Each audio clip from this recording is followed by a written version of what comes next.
দাওয়াতের কাজ করছেন, এর মধ্যে ব্যক্তি পূজাকে কি করেছেন আপনারা যুক্ত করে দিচ্ছেন।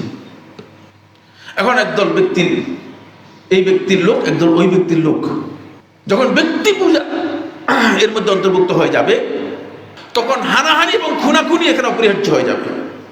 আর তাই আজকে আমরা লক্ষ্য করে আসছি, আমরা অত্যন্ত আফসোসের সাথে বলছি যে আপনারা দাওয়াতের কাজ করবেন, দ্বীনের কাজ করবেন, আল্লাহর জন্য করবেন, যেই হোক না কেন, কিন্তু ব্যক্তি পূজা কেন আপনারা এর মধ্যে নিয়ে এসেছেন।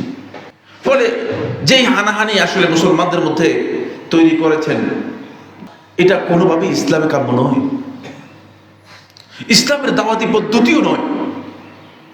আমি অত্যন্ত আশ্চর্যান্বিত হয়েছি এবং আমি কঠিনভাবে এটা নিন্দাও জানাচ্ছি যারা এই কাজের সাথে জড়িত রয়েছেন। যারা মারা গিয়েছে তারাও জাহান্নামী, যারা হত্যা করেছে তারাও জাহান্নামী। রাসূলুল্লাহ সাল্লাল্লাহু আলাইহি ওয়াসাল্লাম সহিহ বুখারী হাদিসের মধ্যে বলেছেন, এটা কোন অবস্থায় বৈধ নয় ইসলামে। মুসলিমদের সাথে হত্যা বা লড়াই জায়েজ নেই। প্রয়োজনে আপনি সরে যাবেন। আপনি যখন ব্যক্তি পূজার কারণে আপনাকে মাঠ দখল করতে হবে, মসজিদ দখল করতে হবে, মসজিদের মধ্যে গন্ডগোল করতেছেন, অমুসলিমরা দেখতেছে, মনে করতেছে যে মুসলমানরা মানে নিজেরা নিজেই হত্যা করতেছে। রাসূলুল্লাহ সাল্লাল্লাহু আলাইহি ওয়াসাল্লাম একজন একজন করে জানতেন আল্লাহ রাসূল সাল্লাল্লাহু আলাইহি ওয়াসাল্লাম কারা মুনাফিক ছিল। মুনাফিকদের নাম রাসূলুল্লাহ সাল্লাল্লাহু আলাইহি ওয়াসাল্লামকে জানানো হয়েছিল।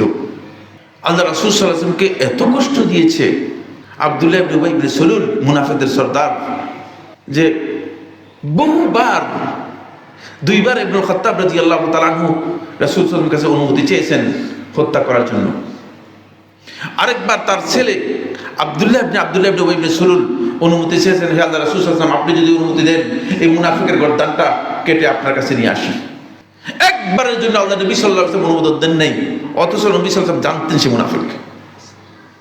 কারণ নবী সাল্লাল্লাহু আলাইহি ওয়াসাল্লাম বলেছেন যে তাহলে মানুষ বলবে যে মুহাম্মদ এখন মুহাম্মদের সাথীদেরকে হত্যা করতেছে।